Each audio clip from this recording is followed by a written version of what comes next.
A crisp Leicestershire morning, mist rising off emerald hedgerows, the sound of birdsong mixing with the crunch of gravel underfoot as a red brick country home glows in soft light. This isn't just any house. It's the elegant retreat of David Gower, the left-handed artist who captained England, charmed TV audiences, and now spends his days among fields, gardens, and timeless style. In today's video, you'll explore his assets and witness a lifestyle that reflects his career built on grace and longevity. But before we open the door, let's rewind to where Gower's story began.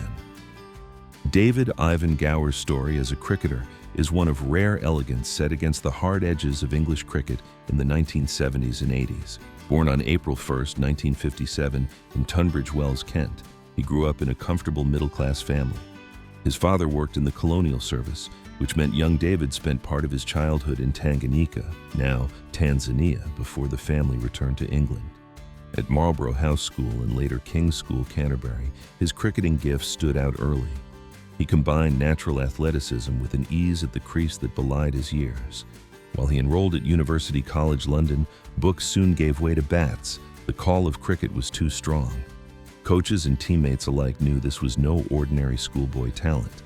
By 1975, at just 18 years old, Gower made his first-class debut for Leicestershire. It took him only 2 matches to notch a century, announcing himself not with brute force, but with artistry. His left-handed batting was graceful, his cover drives almost balletic, a style that seemed effortless but masked razor-sharp reflexes and timing. By 1978, he had earned his England cap, debuting against Pakistan. The very first ball he faced in Test cricket disappeared to the boundary, a poetic preview of the flair that would define his career. Over the next 14 years, Gower became a fixture in the England side. He played 117 tests, scoring 8,231 runs at an average of 44.25, including 18 centuries.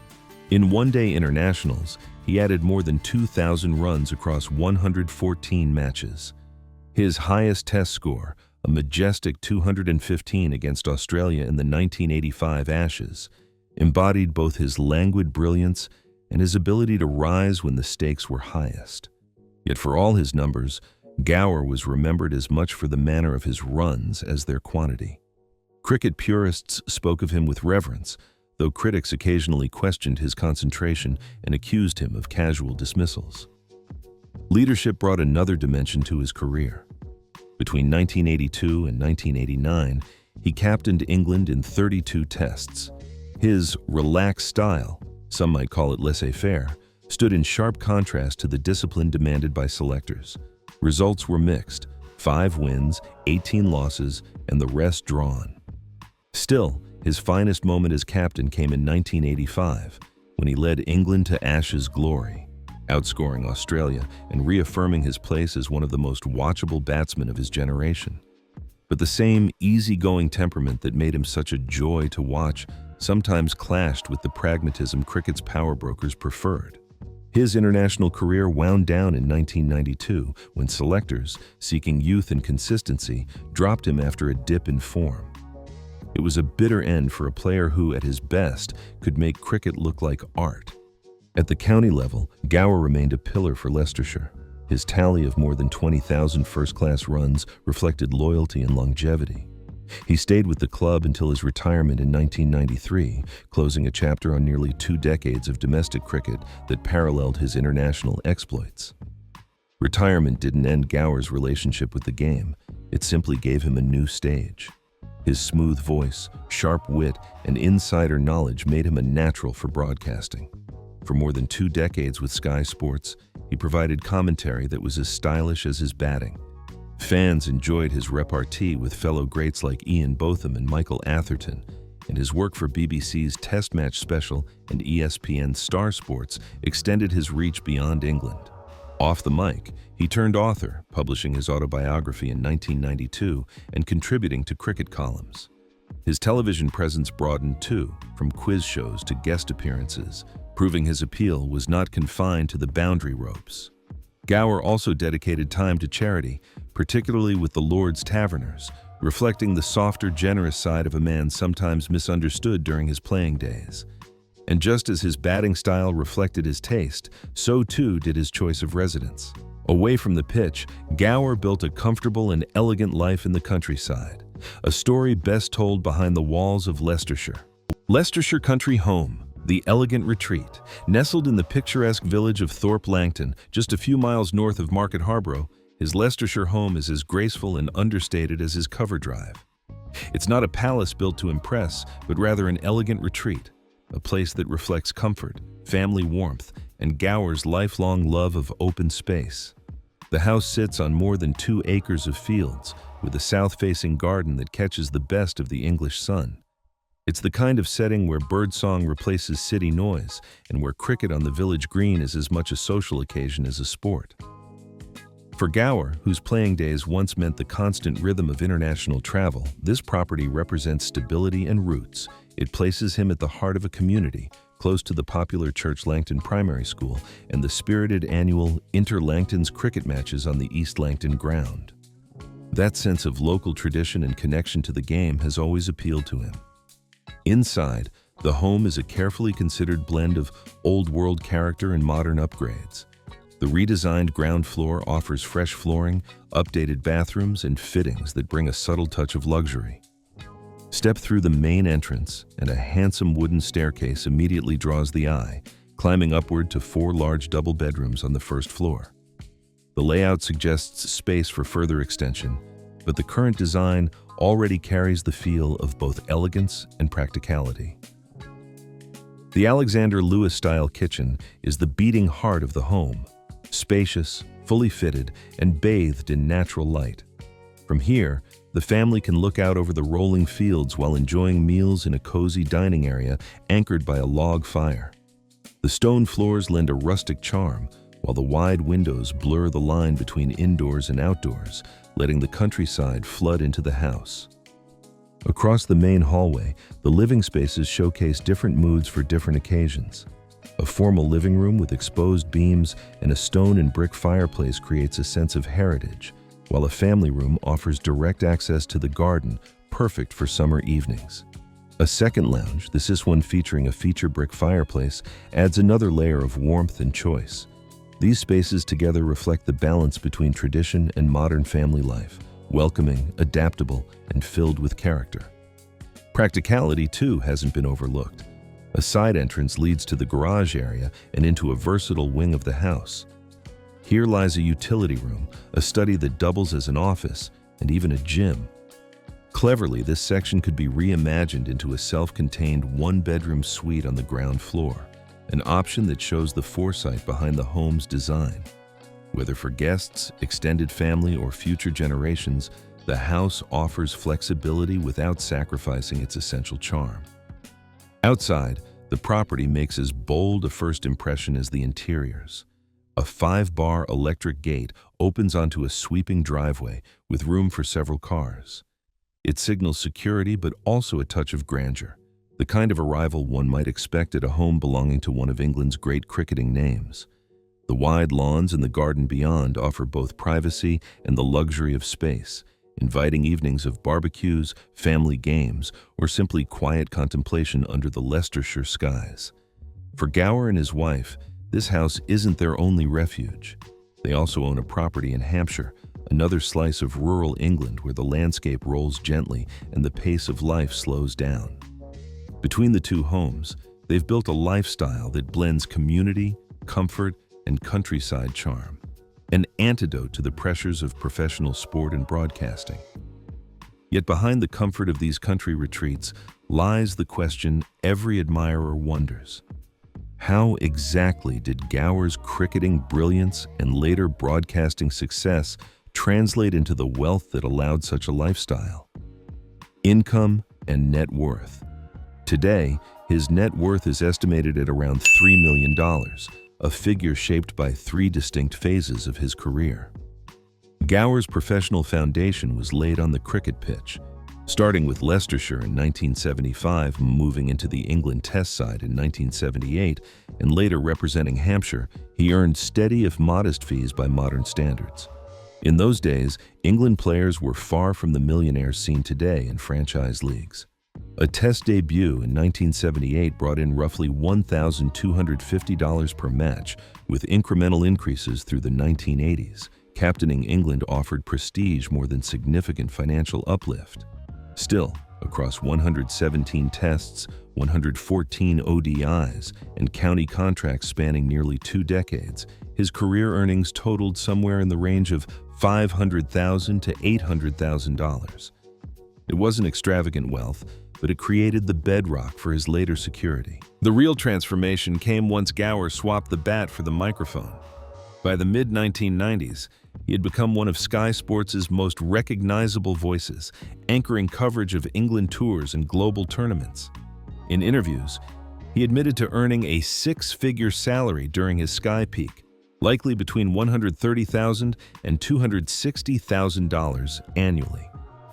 That contract spanned more than 2 decades, supplemented by work with the BBC, Australia's Channel 9, and later appearances with BT Sport, including during the 2021-22 Ashes.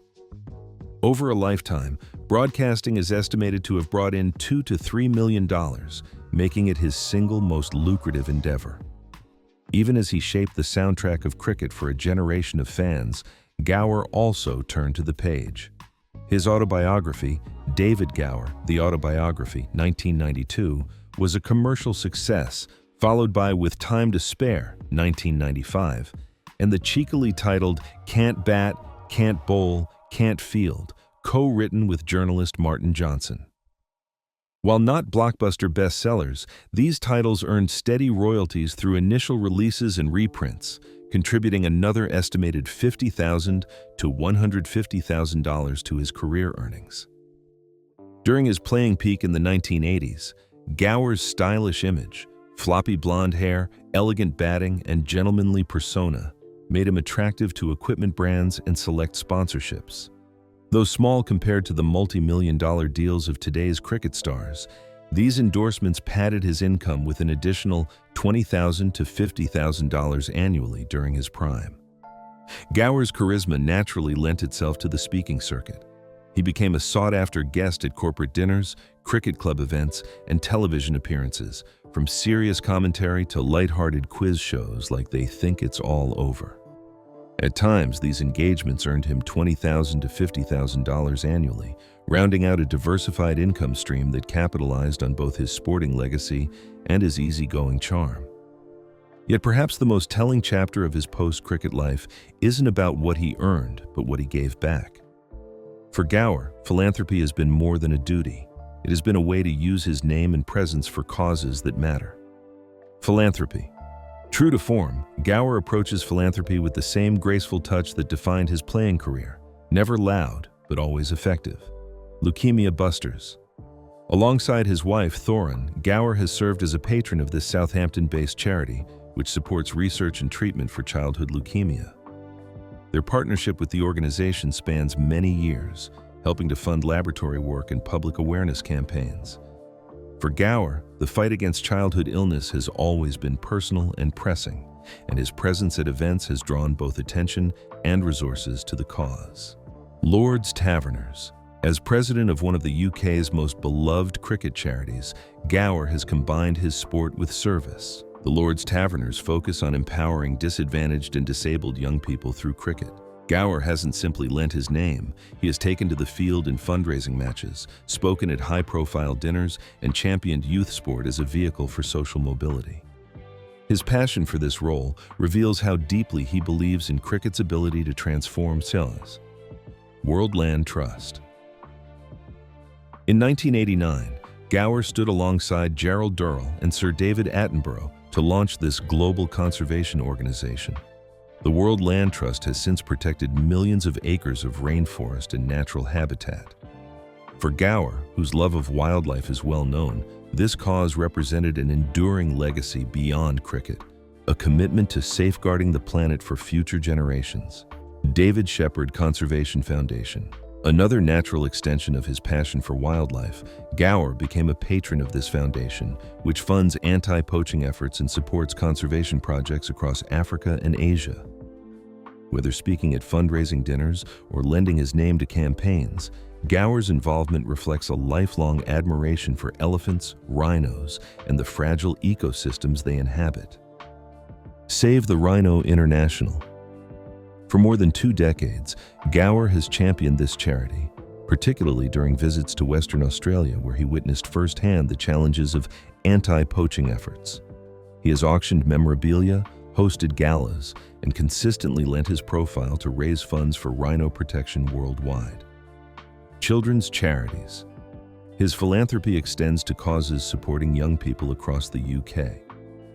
He has aided the Children with AIDS charity, Rocking Horse Children's Charity in Sussex, and Chicks, now Go Beyond, all with the same commitment: making sure children, regardless of background or health, have opportunities to grow and flourish. Across these efforts, Gower has shown that his legacy extends beyond the scoreboard.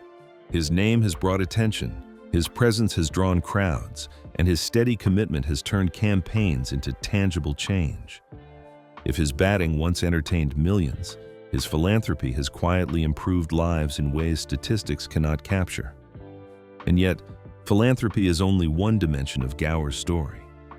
Behind the public figure, the cricketer, commentator, and charity champion, lies the man himself, with a family life and personal journey every bit as intriguing as his professional one. Personal life. He has been married to Thorin Nash, now Thorin Gower, since 1994.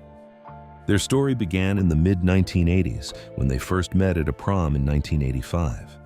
By Christmas of 1989, Gower proposed, and the two tied the knot a few years later. Together, they raised 2 daughters, Alex and Sammy, both of whom grew up with the same sporty energy that made their father famous. Hockey, netball, and school competitions became central to family life, and Gower has often spoken with pride about how sport gave his daughters confidence and resilience. Now, grown and living independently, the girls remain a strong part of the couple's daily life, with the family still enjoying time together, whether through travel, dinners, or shared sporting events. But despite this personal stability, Gower's career was marked by controversies that only enhanced his image as cricket's gentle cavalier. His laid-back nature and irreverent sense of humor frequently collided with the seriousness of the English cricket establishment. Perhaps the most infamous incident came during the 1990-91 Ashes tour in Australia. While England were preparing for a warm-up match in Queensland, Gower and teammate John Morris decided to skip the action on the ground and take to the skies instead, literally. They boarded 2 vintage Tiger Moth biplanes and buzzed over the stadium in full view of their teammates and coaching staff. The stunt earned them each a £1,000 fine, but the damage to Gower's already shaky relationship with management was far greater. For some, it confirmed the suspicion that he didn't take cricket seriously enough. A couple of years earlier, another episode added to his maverick image. In 1989, during his second stint as England captain in the Ashes, Gower abruptly left a press conference midway through, citing theater tickets he didn't want to miss. To the press, this was classic Gower. Witty, irreverent, but also infuriatingly nonchalant. Critics said it betrayed a lack of focus, particularly in the wake of England's heavy defeats to the West Indies in the mid-1980s, including the infamous 5-0 Blackwash series. Those losses, along with doubts about his leadership style, led to his dismissal as captain in 1986, though he was briefly reinstated in 1989. And perhaps that's why, decades later, his stories are retold with affection rather than bitterness. They remind us that cricket, like life, is richer when sprinkled with a bit of mischief. It's this balance between family stability and public flamboyance that defines David Gower's enduring appeal. Thank you for joining us on this journey through his world. If you enjoyed the video, don't forget to like, share, and subscribe. Your support keeps us bringing these stories to life. Until next time, stay inspired, stay curious, and we'll see you in the next chapter.